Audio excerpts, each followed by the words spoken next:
ముఖ్యమంత్రి చంద్రబాబు నాయుడు అధ్యక్షతన గురువారం జరిగిన 8వ రాష్ట్ర స్థాయి పెట్టుబడుల ప్రోత్సాహక బోర్డు సమావేశంలో 39,473 కోట్ల విలువైన 22 కొత్త పారిశ్రామిక ప్రాజెక్టులకు ఆమోదం లభించింది. ఈ ప్రాజెక్టుల ద్వారా రాష్ట్ర వ్యాప్తంగా 30,899 మందికి ఉద్యోగ అవకాశాలు కలగనున్నాయి. సీఎం క్యాంపు కార్యాలయంలో జరిగిన ఈ సమావేశంలో పలువురు మంత్రులు, ఉన్నతాధికారులు హాజరయ్యారు. ముఖ్యంగా ఐటీ, ఫుడ్ ప్రాసెసింగ్, ఇంధన, పర్యాటక రంగాలకు చెందిన ప్రాజెక్టులు పెద్ద సంఖ్యలో ఆమోదం పొందాయి. ఇప్పటి వరకు కూటమి ప్రభుత్వంలో జరిగిన మొత్తం 8 ఎస్ఐపిబి సమావేశాల్లో 109 ప్రాజెక్టులకు ఆమోదం లభించగా వాటి విలువ 5.74 లక్షల కోట్లుగా ఉంది.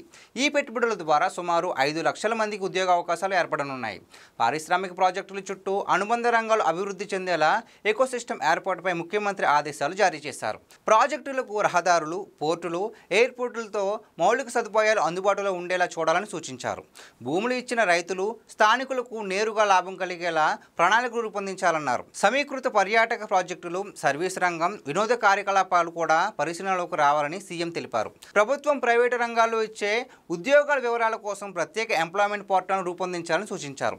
ఈసారి ఆమోదం పొందిన ప్రాజెక్టుల్లో విశాఖ, కడప, కర్నూలు, నంద్యాల, తిరుపతి, శ్రీకాకుళం, విజయనగరం, చిత్తూరు, అనకాపల్లి, కృష్ణా జిల్లాల్లో భారీ పెట్టుబడులు వస్తున్నాయి. ముఖ్యంగా లారెస్ ల్యాబ్స్ 5,630 కోట్లతో, అగస్త్య ఎనర్జీ 6,933 కోట్లతో, జేఎస్డబ్ల్యూ స్టీల్ ప్లాంట్ 4,500 కోట్లతో, లూలు మాల్స్ 1,222 కోట్లతో, యాక్సిడెంట్ ఫార్మా 1,358 కోట్లతో పెట్టుబడులకు అంగీకారం లభించింది.